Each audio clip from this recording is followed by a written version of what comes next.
Le chef du gouvernement burkinabé fait commandeur de l'ordre académique Saint-Jean de Jérusalem une distinction en reconnaissance de ses actions pour la promotion du développement durable et de la paix sociale. Le programme élargi de vaccination enrichi de 2 nouveaux vaccins, les vaccins pneumococciques et anti-rotavirus, vont permettre de mieux lutter contre la pneumonie et les diarrhées aiguës des enfants de moins d'1 an au Burkina Faso. Le lancement des journées nationales de vaccination. Dans ce journal, les Burkinabés s'apprêtent à vivre un phénomène exceptionnel le 3 novembre prochain. L'éclipse totale du soleil n'est pas sans conséquence sur la santé des yeux. Les spécialistes conseillent la prudence dans l'observation. Nous aurons leur avis. Et puis, le Tour cycliste international du Faso enregistre la 2e victoire de la Côte d'Ivoire. Bassirou Kanté remporte l'étape Pas-Bobo-Dioulasso longue de 132 km.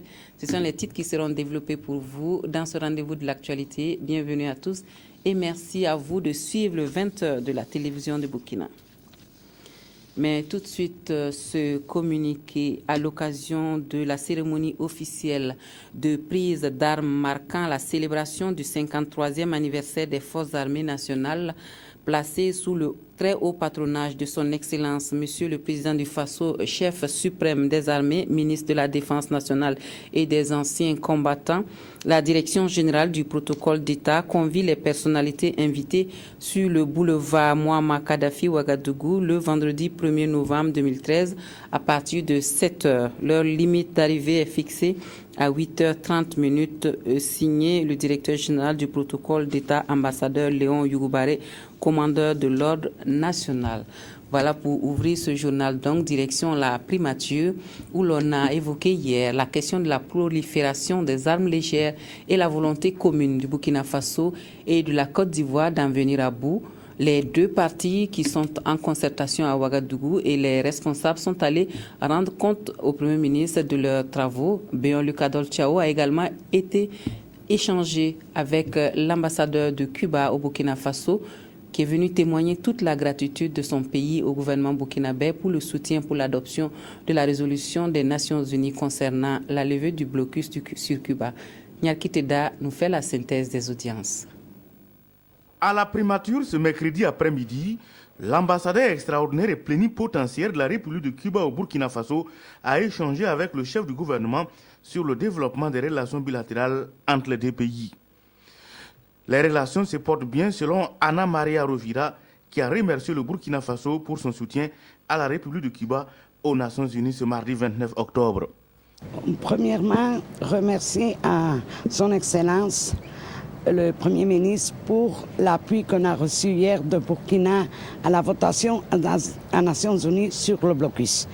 Hier, on a présenté une nouvelle résolution et 188 pays ont voté à faveur de la résolution cubaine entre Burkina. Et aussi échangé sur le développement de nos relations bilatérales, que se développe, comme on a constaté, Son Excellence le Premier ministre et moi, de forme satisfactoire dans les sphères très humaines, comme c'est la santé, l'éducation, le sport et la lutte contre la malaria.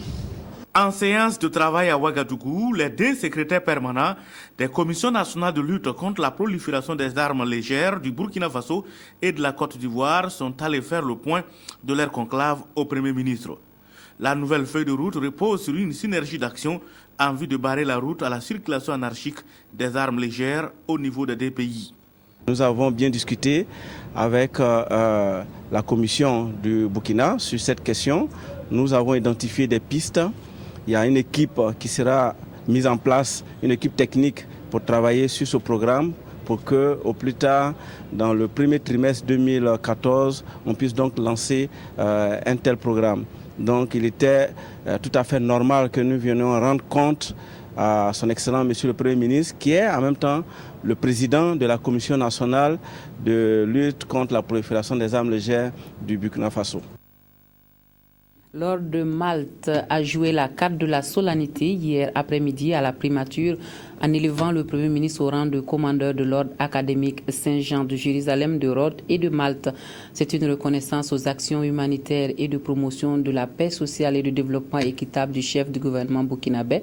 Béon-Luc Adolphe a reçu cette distinction des mains du chancelier de l'ordre Jean-Michel Boukers. Nyarkiteta a été témoin de ce moment. Pour honorer le Premier ministre burkinabé, elle a été voulue par l'ordre œcuménique Saint-Jean de Jérusalem, de Rhodes et de Malte, avec à la clé cette distinction à Béon-Luc Adolphe Diao. Fait désormais commandeur, l'ordre, à travers la décoration, salue le travail du chef du gouvernement pour l'ensemble de ses actions réalisées en faveur de l'humanitaire.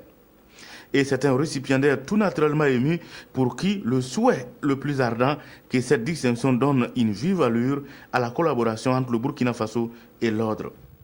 Nous nous réjouissons qu'aujourd'hui, ils aient pensé à ma modeste personne pour m'attribuer donc cette dignité au regard sans doute des actions que nous menons modestement pour le développement du Burkina Faso et aussi pour la paix dans notre pays. Et je souhaite vraiment que cet ordre-là puisse s'implanter, en tout cas au Burkina Faso, comme ils le font dans d'autres pays, en matière d'éducation, en matière de santé. C'est une doléance déjà entendue car de l'avis du chancelier de l'ordre œcuménique Saint-Jean de Jérusalem, de Rhodes et de Malte, des actions ont été déjà posées et d'autres sont envisagées au bénéfice du Burkina Faso. Alors nous sommes déjà intervenus au Burkina Faso il y a maintenant 2 ans, je crois. Nous avons fait une opération lunettes. Nous avons visité les écoles, nous avons fait ausculter 2300 enfants et nous avons fourni 600 paires de lunettes adaptées à la vue de ces enfants. Et aujourd'hui, nous allons créer une association pour pouvoir bénéficier des déductions douanières et autres. Et nous envisageons dès la fin de l'année de fournir un IRM au Burkina Faso. L'ordre œcuménique Saint-Jean de Jérusalem, de Rhodes et de Malte a été créé au XIIe siècle et œuvre dans l'humanitaire, la santé et l'éducation et regroupe des personnes sans distinction religieuse ni de race. L'ordre envisage l'ouverture très prochainement d'une ambassade au Burkina Faso pour consolider les relations déjà existantes. Et les mesures du gouvernement en faveur des agents de la fonction publique, il en a été question ce matin au rendez-vous du point de presse du gouvernement. Le ministre Vincent Zakané est revenu sur la revalorisation et la rémunération des travailleurs de l'État et l'état d'avancement du dialogue entre le gouvernement et les syndicats. Le ministre de la Communication, porte-parole du gouvernement, lui a été interpellé sur des questions d'actualité comme l'éclipse solaire du 3 novembre prochain. Jacques Lamissa Tarpaga. En fin septembre, les agents de la fonction publique ont constaté une augmentation de leurs indemnités.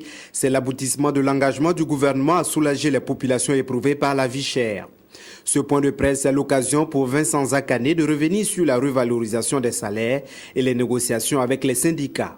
S'agissant des indemnités de logement, il a été octroyé un relèvement de cette indemnité pour tous les agents avec un taux unique de 5 000 francs. La deuxième concerne les indemnités de suggestion. Un relèvement aussi a été octroyé, mais variant avec un taux allant de 2 000 à 5 000 francs selon les catégories. La grille indemnitaire de la fonction publique est en cours de révision et des propositions sont entre les mains des syndicats. Le gouvernement prévoit également la révision des salaires. Tout cela dans un contexte où de nombreux corps de la fonction publique réclament un statut particulier. Depuis l'adoption de la loi 013 en 1998, nous avons mis fin à la situation des statuts particuliers en tant que tels, de manière à ce que tous les agents de la fonction publique relèvent désormais, pour ceux qui ont un statut réglementaire, de la même loi. Depuis lors, évidemment, certains ont obtenu des statuts que l'on peut qualifier de législatifs. Et à ce jour, il y a plus d'une dizaine de demandes de statuts particuliers. Face à cette situation et au regard des difficultés rencontrées dans la pratique pour la mise en œuvre de la loi 013 elle-même, mais surtout de ces textes d'application, le gouvernement a décidé d'engager une vaste réforme. Une réforme de l'ensemble du régime de la fonction publique. Un autre sujet développé à ce point de presse, l'enrôlement biométrique des agents de la fonction publique. Ce sont autour de 125 000 agents qui ont été recensés sur un total de plus de 139 000. De nombreux cas d'irrégularité ont été décelés. Cette opération a permis d'enrôler sur le terrain 125 319 agents, et cela sur un total de 139 670 agents ou numéros matricules figurant sur le fichier du SIGAS-PE. Les agents enrôlés qui sont en situation irrégulière, ils sont au nombre de 282 qui ont été identifiés, chacun avec 2, 3, 4 ou même plus de numéros matricules. Certains se sont fait enrôler avec un seul matricule, donc les autres matricules sont restés vacants. D'autres ont utilisé au moins une fois leur matricule pour être mandatés. Certains agents sont invalides ou malades et bénéficient cependant de la totalité de leur salaire. D'autres agents sont en situation d'abandon de poste. D'autres encore sont en situation de détention préventive et bénéficient tout de même de leur salaire. Les autres questions d'actualité ont été abordées par le ministre de la Communication. La prochaine édition des UACO, les universités africaines de la communication de Ouagadougou, mais surtout l'éclipse solaire du 3 novembre aura retenu plus l'attention. Il était difficile pour le gouvernement de s'engager à produire des lunettes ou à acheter des lunettes dans une société libérale. Que des privés prennent cette initiative est une bonne chose. Mais nous ne pouvons pas certifier les qualités au stade actuel. J'avoue que l'éclipse va durer quelques heures. Nous disons que la meilleure posture, c'est de ne pas regarder. Les hommes de médias ont aussi évoqué la libération des otages français au Niger et le regain de violence au nord Mali. Et c'est avec optimisme que le porte-parole du gouvernement a rappelé le soutien du Burkina Faso à la paix dans la sous-région. Le dimanche 3 novembre, donc, le Burkina Faso va vivre un phénomène unique, l'éclipse totale du soleil. Un événement exceptionnel, mais qui ne sera pas sans danger pour la santé des yeux. On ne cesse de le répéter. L'observation de cette éclipse qui va durer plus de 3 heures devra se faire avec des protections. Les lunettes sont proposées à cet effet et pour ceux qui doutent de la fiabilité de cette protection, une de nos équipes est allée à la rencontre de spécialistes des yeux pour prendre leur avis. Suivez plutôt le reportage de Lazare Pouya. L'information est déjà connue de tous. Ce 3 novembre 2013, un événement spectaculaire, particulier et rare sera observé sur toute l'étendue du territoire national. Le soleil sera masqué par la lune dans la journée et cet événement est appelé éclipse solaire. Des risques oculaires quant à l'observation de l'éclipse sans port de lunettes spécifiques sont nombreux.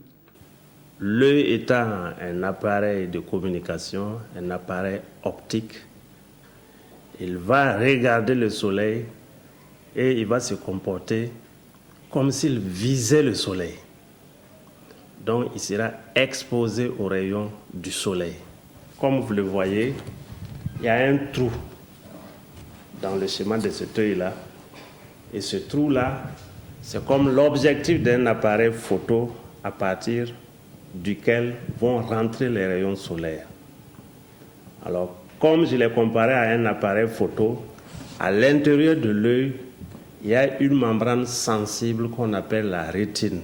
Cette membrane sensible, vous la voyez ici, en jaune, c'est la rétine. Elle va concentrer les rayons lumineux. Et à l'instar d'un appareil photo, si on laisse les rayons pénétrer pendant longtemps, ça veut dire que si on expose les yeux au soleil sans protection, et pendant longtemps, les rayons vont venir frapper la rétine qui va se comporter alors, compte tenu de la fabrication de l'œil même, il va se comporter comme un four solaire. Les mêmes fours qu'on utilise pour chauffer des aliments, pour sécher les vivres. Et s'il se comporte comme un four solaire, la température va augmenter à l'intérieur de l'œil et ça peut provoquer des brûlures. Donc le risque, si on n'est pas protégé, c'est le risque de brûlure grave au niveau de la rétine. Ce sera comme l'œil, vous voyez, c'est l'intérieur. S'il n'est pas protégé, il va se comporter comme un œuf qui sera cuit. Si un individu regarde le soleil avant et après l'apparition de l'éclipse solaire, sans protection, il recevra des brûlures au niveau des yeux et les conséquences sont irréversibles. Pendant l'observation, on ne sent rien. C'est dans les jours qui suivent qu'on va voir, qu'on va regarder. On aura l'impression qu'on a une tache noire devant les deux yeux. Et parfois, certains vont voir qu'il y a des déformations des images qu'ils vont regarder, à savoir les lignes droites seront ondulées. Il y aura des troubles dans la vision des couleurs et dans les jours qui vont suivre, quand cette tache noire va partir, on ne verra rien à la place. Il faut porter des lunettes de protection, à savoir les lunettes d'éclipse solaire. Sinon, il vaut mieux ne pas regarder l'éclipse. L'éclipse, c'est le soleil. La lune va venir masquer, mais après, on va toujours continuer à regarder et ça peut poser des problèmes. Des précautions comme se protéger les yeux avec les lunettes solaires ou s'abstenir de regarder le soleil ce jour-là ne sont pas à négliger. C'est quand le soleil apparaît qu'il est dangereux pour les yeux si on n'est pas protégé. L'éclipse en tant que tel, il va atténuer la lumière. C'est l'ombre de la lune qui va se mettre entre nous et le soleil. Et c'est en vouloir regarder l'ombre de la lune au moment où elle va couvrir, jusqu'au moment où elle va partir. Et c'est en ce temps qu'on a des risques pour les yeux. Démonstration du port de lunettes solaires et commentaires pour convaincre les plus sceptiques. Alors moi, je suis quelque part, si j'ai mes lunettes, quand on va me dire qu'il y a l'éclipse, je vais d'abord porter mes lunettes. Et en ce temps, je me retourne. Et là, je vois le soleil. Je le vois, je peux le regarder sans problème. Le soleil, il est d'aspect orange. C'est lui seulement on peut voir, on peut rien. Est-ce que vous avez mal aux yeux? Non. Est-ce qu'il brille comme d'habitude? Non. Voilà. Le soleil seulement on voit, il est d'aspect orangé, il ne brille pas comme d'habitude aussi. Moi je dirais que c'est très surprenant de pouvoir regarder le soleil sans aucun problème, sans aucun incident. Là il est tout petit, sans rayon ni rien. Voilà, c'est comme si je regardais dans une petite boule. En attendant le jour J, il est important de veiller sur les enfants afin de ne pas les laisser regarder l'éclipse solaire le 3 novembre prochain. Voilà, le message est passé et nous restons dans la santé toujours pour parler d'une plus grande efficacité dans la lutte contre la pneumonie et les diarrhées aiguës des enfants de moins d'1 an au Burkina Faso. 2 nouveaux vaccins viennent d'être introduits dans le programme élargi de vaccination. Il s'agit du vaccin pneumococcique conjugué 13 et celui anti-rotavirus. Les journées nationales de vaccination lancées par le gouvernement burkinabé avec l'appui de ses partenaires devraient contribuer à réduire sensiblement le taux de mortalité infantile. C'est la première dame du Faso qui a donné le coup d'envoi de la campagne ce matin à Tanguenda Souri. Salidana. Comme ce nourrisson qui vient de recevoir les 2 vaccins contre la pneumonie et la diarrhée, tous les enfants du Burkina Faso de 0 à 11 mois recevront pour compter d'aujourd'hui et en plus des vaccins habituels du programme élargi de vaccination, le vaccin pneumococcique conjugué 13 contre la pneumonie et l'anti-rotavirus contre les diarrhées aiguës et sévères chez l'enfant. Loin d'être une campagne, c'est une vaccination de routine qui va se dérouler dans tous les centres de santé du Burkina. On avait un programme élargi de vaccination où on avait 9 vaccins qui étaient administrés, plus les 2 aujourd'hui, ça fait 11 vaccins. Mais la vaccination est entièrement gratuite puisqu'elle est prise en charge et par l'État et par les partenaires techniques et financiers. Donc il n'y a rien à payer dans ces centres de santé.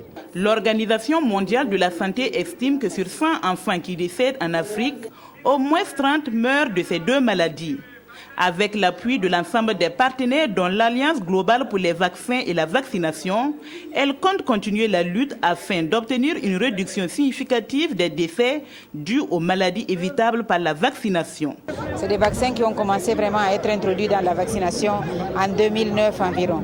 Ce qui fait que il n'y a pas encore tous les pays qui ont introduit, mais c'est en train de venir petit à petit. Les pays sont en train de le faire et on espère que très rapidement tous les pays bénéficieront de ces vaccins. Le lancement de ces nouveaux vaccins par la première dame du Burkina Faso, marraine des journées nationales de vaccination, est un progrès considérable dans le programme national d'immunisation au Burkina. Ces nouveaux vaccins protégeront les enfants burkinabés contre 11 maladies de l'enfance.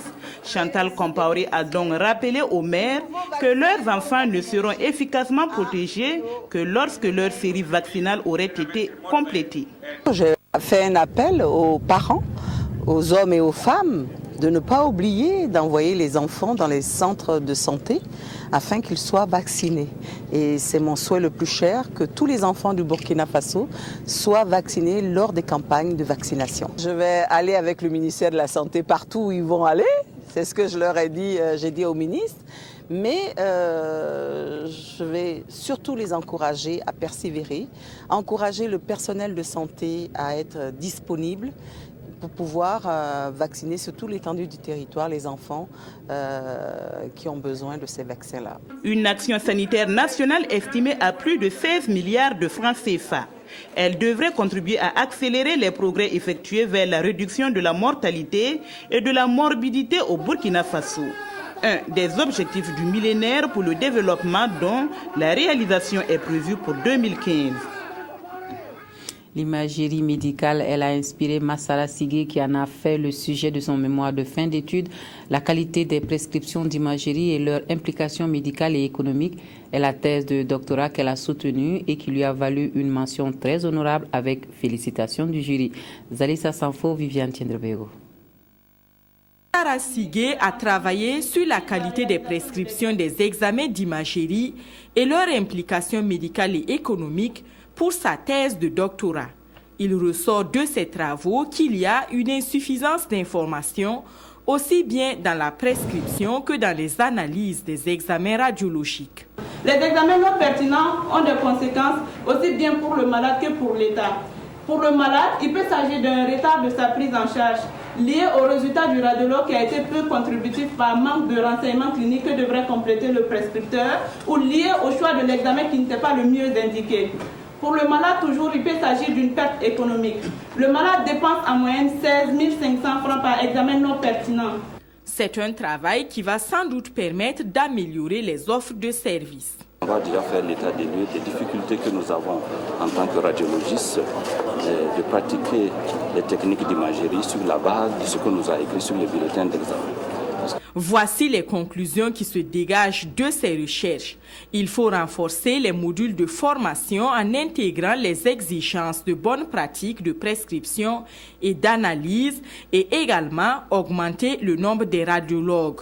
Pour ce travail original, bien fouillé et bien élaboré, le jury a félicité l'impétrante et lui a octroyé la mention très honorable.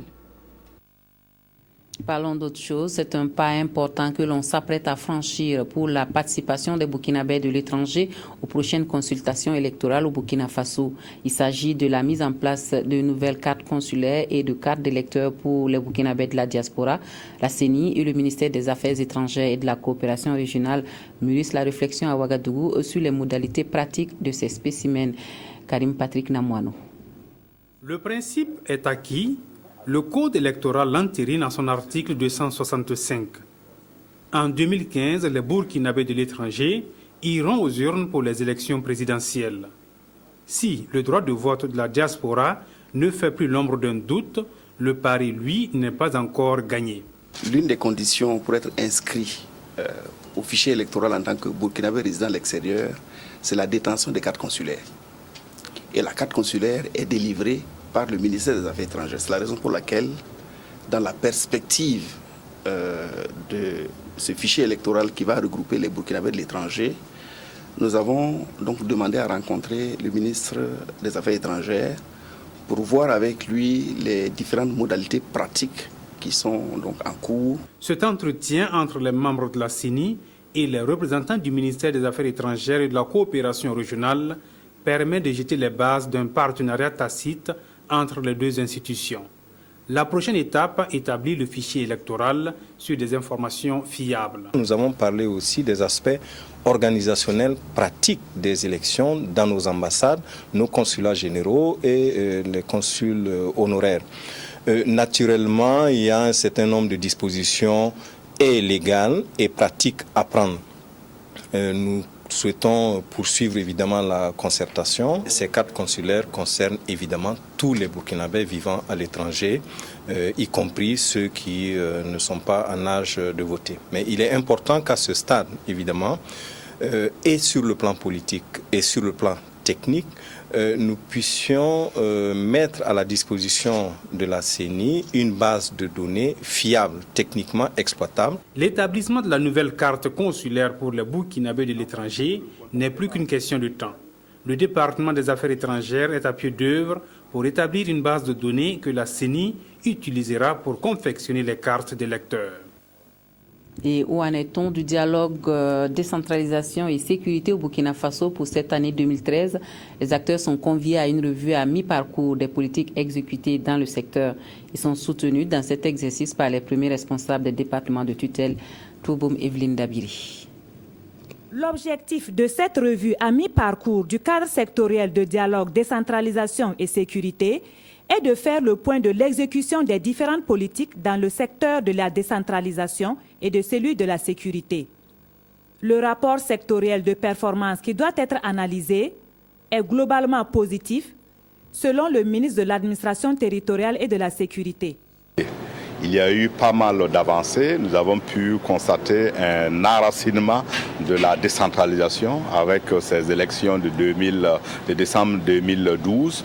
Nous avons pu également constater une plus grande appropriation de la décentralisation par les populations. Il y a également au niveau de la sécurité beaucoup d'avancées. Nous avons assisté à un équipement beaucoup plus conséquent consenti par le gouvernement et un recrutement de personnel pour faire face un peu aux différents défis auxquels nous sommes confrontés. Mais certaines attentes ne sont pas comblées et des défis restent à relever. Et il faut une plus grande intégration de la sécurité au niveau des acteurs locaux. C'est-à-dire que les conseillers municipaux sont partout sur le territoire national. Ils sont témoins de l'évolution de notre société. Ils savent où se trouvent les difficultés, où se manifeste la délinquance, voire même les délinquants. Donc il faut qu'à travers la politique de proximité, par exemple, nous puissions faire de ces conseillers municipaux-là des acteurs de la sécurité. Et c'est un défi assez important. Au cours de cet atelier, les participants venus des ministères de l'administration territoriale et de la sécurité et celui de l'aménagement du territoire et de la décentralisation devront critiquer sans complaisance le rapport existant afin de proposer des solutions efficaces pour la correction des insuffisances identifiées. L'ambassadeur des États-Unis d'Amérique au Burkina Faso, lui, est allé sur le terrain dans la Sicile pour mieux s'imprégner des résultats du projet de sécurisation foncière mis en œuvre depuis 2010 dans cette zone par les USA. Un constat qui a satisfait le diplomate qui, de retour, a fait escale à la mairie de Léo pour une visite. Bouma Ernest Nebier, c'est Sylvestre Da. À Sicile, l'ambassadeur des États-Unis a pu constater la bonne marche du projet de sécurisation foncière. Ce projet américain a contribué à résoudre plusieurs conflits fonciers dans cette localité. Il donnera bientôt l'occasion à de nombreuses personnes d'avoir des attestations de possession foncière rurale dans la commune de Léo. Des résultats qui ne laissent pas indifférents les visiteurs du jour. Je suis franchement très content de ce que j'ai vu ici au village de Sicile et ici dans la commune de Léo. On voit des résultats palpables, des résultats qui affectent la population, des résultats qui affectent le Burkinabé ordinaire. Et c'est ça vraiment que le peuple américain veut voir. Nous nous félicitons beaucoup du côté burkinabé ce qu'ils ont pu faire avec notre aide. Après Sicile, le diplomate américain a visité le nouveau siège de la mairie de Léo, un bâtiment devant aussi abriter les services du projet. D'un coût global de 200 millions de francs CFA, cette infrastructure est également une réalisation du peuple américain. Des échanges avec le conseil municipal ainsi qu'avec les agents du service du foncier rural ont mis fin à la visite. Des échanges qui ont permis à l'ambassadeur américain de s'imprégner de quelques difficultés de mise en œuvre du projet et des acquis en matière de lutte contre les violences faites aux femmes dans la commune de Léo. Une lutte qui a bénéficié aussi de l'appui de l'ambassade américaine. Le projet de sécurisation foncière est présent dans 47 communes du Burkina. Il prend fin en juillet 2014. Le protocole de Nagoya adopté en 2010 au Japon et qui permet le partage équitable des avantages liés à l'utilisation des ressources génétiques n'est plus qu'à un pas de son dépôt à l'ONU. Les acteurs réunis à Ouagadougou veulent accélérer le processus de ratification et sa mise en œuvre au Burkina Faso.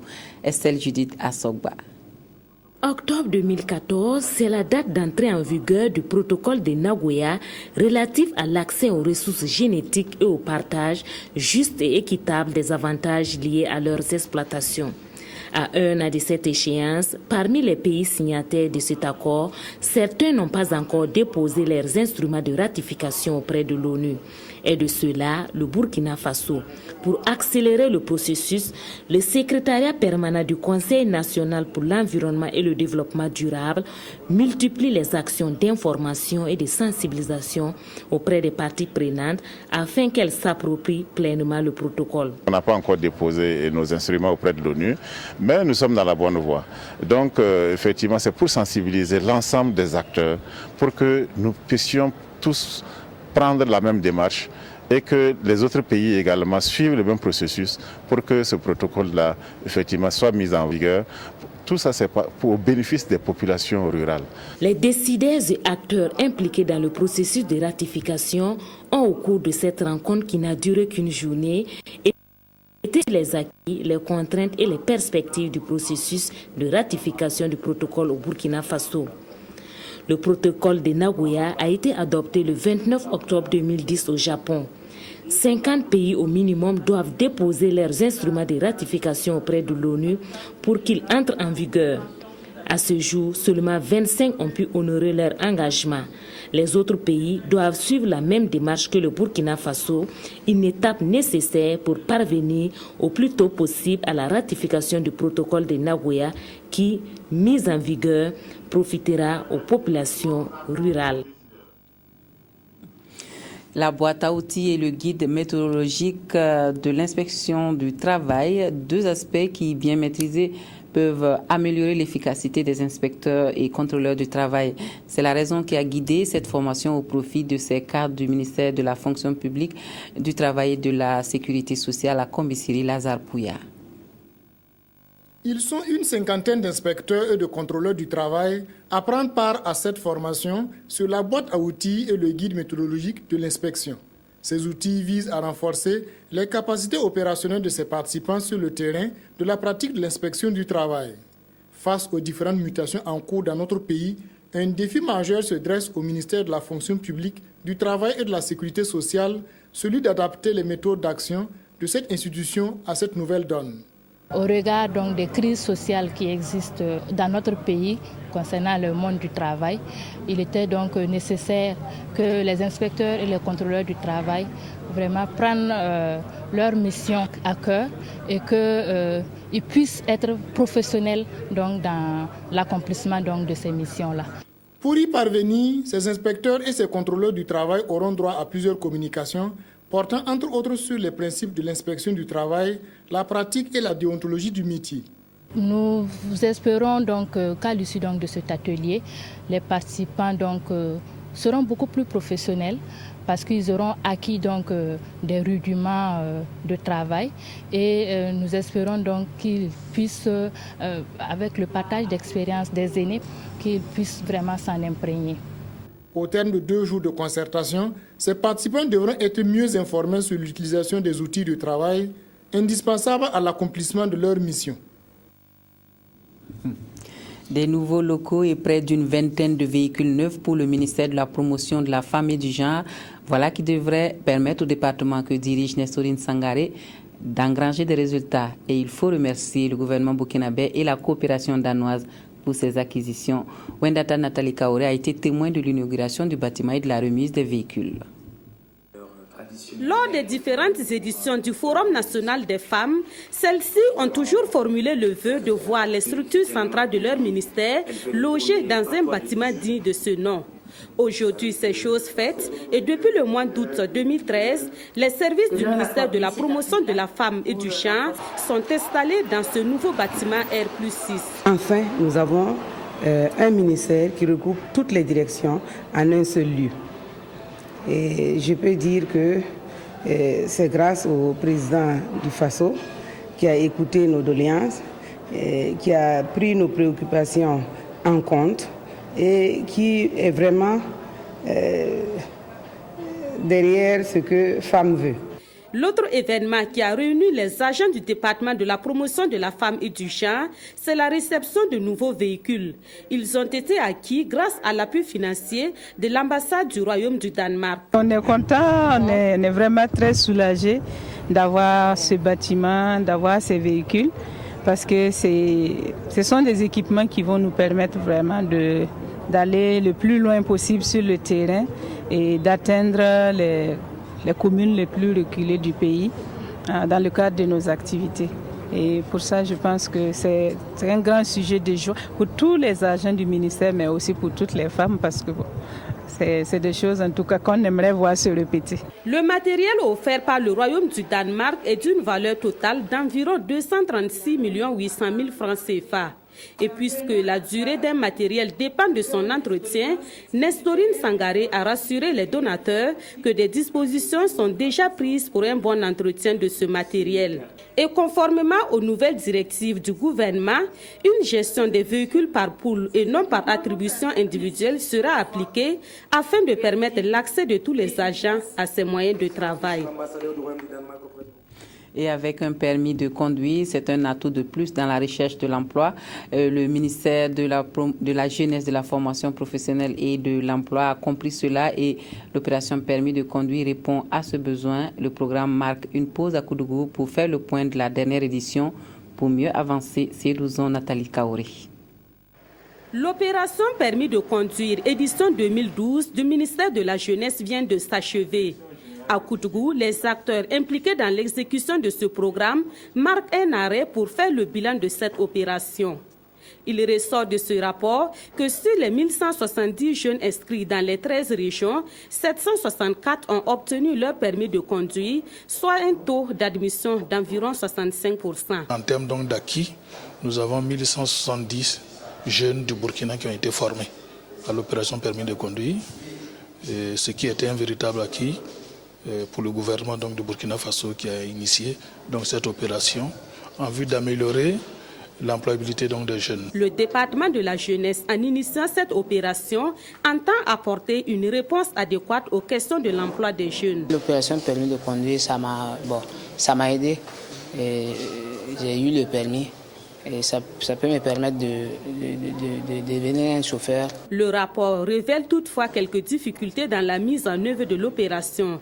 Il est donc aussi question au cours de cet atelier de mener la réflexion sur ces insuffisances afin de dégager de nouvelles stratégies pour une meilleure organisation de l'édition 2013. Voilà, le permis de conduire est un élément important dans la recherche d'emploi. La retraite au flambeau en mémoire des héros nationaux est l'un des moments importants des festivités du 53e anniversaire des Forces armées nationales. Et ils étaient plus de 1000 militaires et paramilitaires à tenir le flambeau hier mercredi de la place de la Nation pour sillonner quelques artères de la capitale. Un acte de reconnaissance aux vaillants hommes et femmes qui se sont battus pour le développement de Burkina Faso, mais aussi une manière de transmettre ces valeurs empreintes de dignité aux générations futures. Isaïe Parkouda, Nyarkiteda. Les bougies allumées, la fanfare retentit et la marche peut commencer. C'est une marche d'une distance de 3,5 km effectuée par les forces de défense et de sécurité dans toutes leurs composantes en mémoire des héros nationaux. À chaque anniversaire, nous faisons la retraite au flambeau, qui est organisée par la Brigade nationale des sapeurs-pompiers. Et cette retraite au flambeau a un sens très profond au regard de nos dévanciers dans notre armée, qui sont signés pour nous, pour toute la patrie. Donc il fallait qu'à un moment donné, quand même, nous fassions un certain recueillement.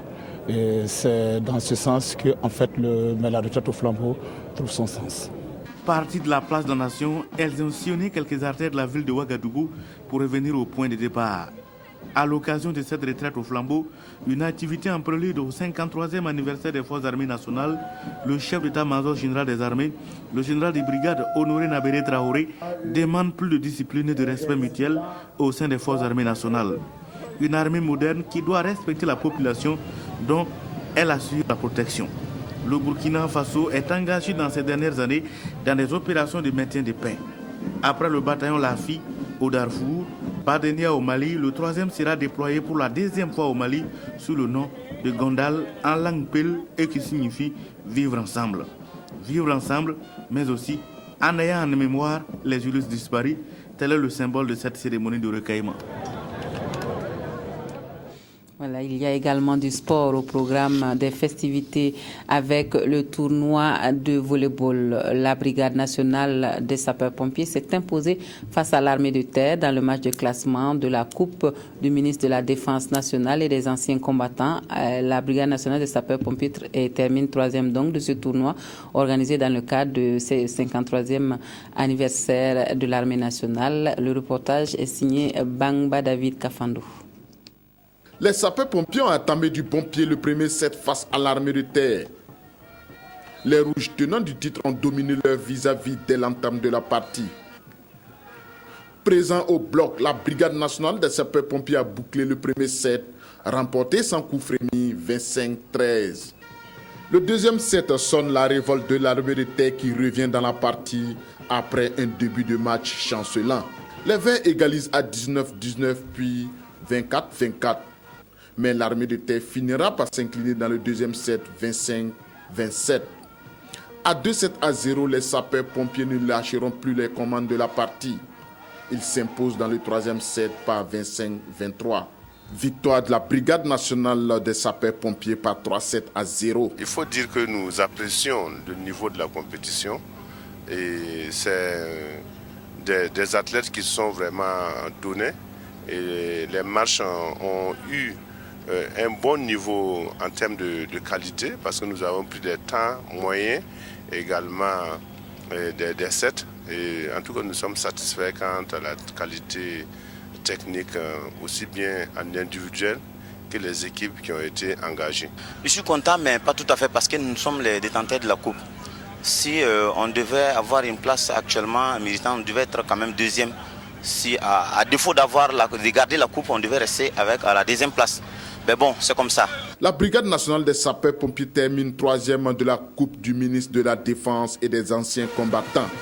Rendez-vous donc cet après-midi au Palais des Sports pour la finale entre le groupement central des armées et la gendarmerie.